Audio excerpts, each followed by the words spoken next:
Sky news रखता है आपको हर लम्हा बाखबर। बहुत शुक्रिया। एक तो ये है कि यकीनन तहरीक इंसाफ जो है वो एक एहतजाजी मूड में है और वो मुसलसल जब से उनकी हुकूमत यहाँ खैबर पख्तूनख्वा में बनी है, वज़ीर आला अली अमीन गंडापुर जो हैं वो एहतजाज में ज़्यादा और सरकारी अमूर पर कम टाइम दे रहे हैं। गुज़श्ता हफ्ते भी उन्होंने जो मार्च किया इस्लामाबाद की जानिब, लोगों को यहाँ से लेकर गए और फिर वहाँ पे आपने देखा क्या सूरत हाल हुई, फायरिंग भी हुई, वहाँ पे लाठी चार्ज भी हुआ, शेलिंग भी हुई और ये लोग फिर वापस आए। मेरा नहीं ख्याल कि अभी तहरीक इंसाफ किसी ऐसी पोजीशन में है कि वो दोबारा कोई एहतजाज कर सके, क्योंकि 1000-1200 तो वर्कर उनके वहाँ गिरफ्तार हैं बकौल सूबाई हुकूमत और यहाँ अली अमीन के कि हमारे जो हैं 20-22 लोग भी मारे गए हैं, फिर ज़ख्मियों की तादाद बहुत ज़्यादा है। तो ये इतना आसान नहीं होता कि आप एक एहतजाज करें फिर दूसरे पे चल पड़ें फिर तीसरे पे चल पड़ें। तो मुसलसल चूँकि कई महीने से एहतजाज हो रहा है तो मेरा नहीं ख्याल कि अभी एहतजाज कर सकेंगे। लफ्ज़ी गोलाबारी होती है और सियासत में यही होता है,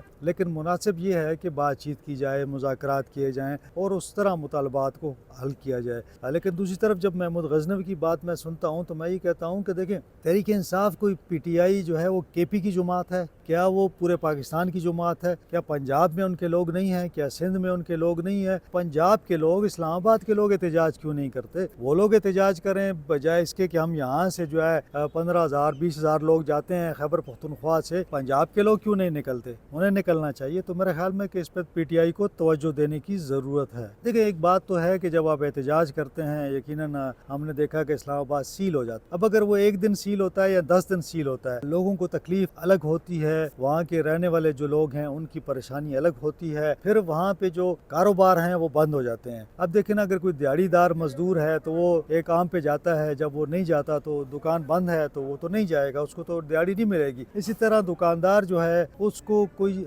खरीदार नहीं आता तो वो भी इसी तरह उसका जो दिन ज़ाया हो जाता है। तो अगर आप अंदाज़ा लगाएं कि जब आप को मुजाहरा करते हैं तो मुजाहरे से 2-3 दिन पहले सारा इस्लामाबाद सील होता है और फिर मुजाहरे के बाद ख़त्म होता है। तो अगर इसमें हफ्ता लग जाए तो हफ्ता समझें कि कारोबार जो है वो बंद होता है। तो हुकूमत को टैक्स रेवेन्यू में इसका नुकसान होता है, जो इंडिविजुअल है उसको उसके बिजनेस में नुकसान होता है, और फिर जो एक आम आदमी है उसको जो वो रोज़ाना डेली कमाता है उसमें नुकसान होता है, फिर जो वहाँ के शहरी हैं, रिहायशी हैं, जिनके सरकारी काम होंगे, दफ्तर जाना, वो सब डिस्टर्ब हो जाता है। तो मेरे ख्याल में कि ये हमें अब इस पर सोचना पड़ेगा कि क्या तरीक़ाकार किया जाए ताकि ये इस्लामाबाद सील ना हो कम अज़ कम। लेकिन दो बातें हैं, एक तो मैं बड़ा कहता हूँ कि ठीक है, एहतजाज करना, मुज़ाहरा करना हमारा आइन इजाज़त देता है कि हम कहीं भी जाएँ और हम एहतजाज कर सकते हैं, मुज़ाहरा कर सकते हैं।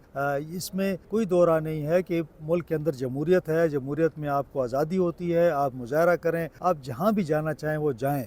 लेकिन साथ साथ अब रियासत की ज़िम्मेदारी क्या है? रियासत की ज़िम्मेदारी ये है कि हर बंदे को जो भी उसका फ्रीडम है वो बंद ना हो। यानी अगर आप एहतजाज के दौरान पूरा इस्लामाबाद बंद करते हैं तो जैसे मैंने बताया कि मुख्तलिफ लोगों को परेशानी होती है। जब आप एहतजाज करते हैं तो दूसरे का हक भी तो आप मारते हैं ना, उसका जो फ्रीडम है उसका वो आप उसको ख़त्म कर देते हैं। वो कहीं जा नहीं सकता, वो ख़रीदारी नहीं कर सकता, वो घर से नहीं निकल पाता। तो आपका एहतजाज अपनी जगह, लेकिन दूसरे का जो आज़ादी है वो ख़त्म हो जाती है। अब रियासत के पास दो ही वो हैं, पाबंदी लगा नहीं सकती क्योंकि कॉन्स्टिट्यूशन में है कि आप कर सकते हैं मुज़ाहरा, हर चीज़ आप कर सकते हैं।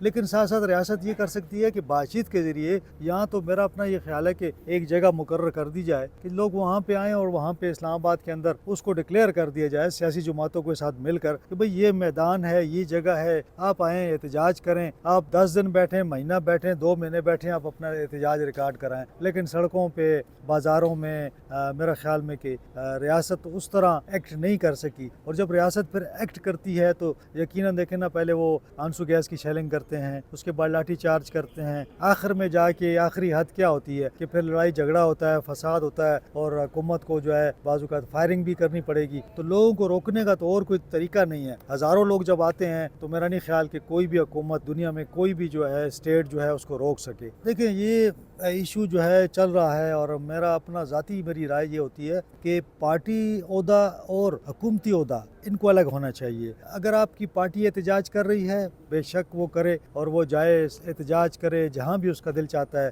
لیکن جو حکومت کا سربراہ ہوتا ہے وزیر اعلیٰ، اگر وہ بھی احتجاج میں شامل ہوتا ہے تو ہوتا کیا ہے کہ پھر جب وہ کل کو جاتا ہے اپنے کسی سرکاری کام کے حوالے سے صوبے کے حق کے لیے وہ بات کرنا چاہتا ہے، وہ وفاق کے ساتھ بیٹھتا ہے، تو وفاق میں اس کے جو تعلق ہوتا ہے وہ کمپرومائز ہو جاتا ہے۔ ایک دن پہلے دیکھیں نا، اگر وہ سٹیج پہ کھڑا ہو کے وہ وہاں پہ اعلانات کرتا ہے، ایون نئی کیسی لینگویج استعمال کرتا ہے، تو اگلے دن وہ کیسے پرائم منسٹر کے ساتھ بیٹھ سکتا ہے اور کیسے وہ کہہ سکتا ہے کہ جی میرے حقوق دیں مجھے؟ تو ایک تلخی پیدا ہو جاتی ہے۔ جو ایک ورکنگ ریلیشن شپ ہوتا ہے نا حکومتوں کے درمیان، اس کو یہ کمپرومائز کر دیتا ہے۔ تو جب آپ سٹیج پہ کھڑے ہوتے ہیں، وہاں پہ ہزاروں لوگ ہوں گے، تو آپ پھر کھول کے بولتے ہیں، آپ جو ہیں تنقید بھی کرتے ہیں، بعض اوقات ایسی لینگویج استعمال کر دیتے ہیں کہ جو مناسب نہیں ہوتی، تو پھر اگلے دن جب آپ بیٹھتے ہیں میٹنگز میں تو آپ کا جو وہ ایک امپریشن ہوتا ہے وہ خراب ہو جاتا ہے۔ تو اس پر وفاق کو بھی چاہیے، صوبے کو، کہ یہ تو یہاں پہ بھی جو لوگ ہیں وہ بھی تو پاکستانی ہیں نا جی، تو ان کے لیے حکومت کو، فیڈرل گورنمنٹ کو بھی چاہیے کہ وہ دل کھلا کرے، بڑا کرے، اور جو صوبے کے مسائل ہیں ان کو حل کرنے کے لیے صوبائی حکومت کے ساتھ تعاون کرے۔ فالو کریں سوشل میڈیا پر اور وزٹ کریں ہماری ویب سائٹ گاؤں نیوز، ہر لمحہ ہر خبر آپ کے ساتھ۔ دیکھتے رہیے گاؤں نیوز، نیوز دیٹ میٹرز۔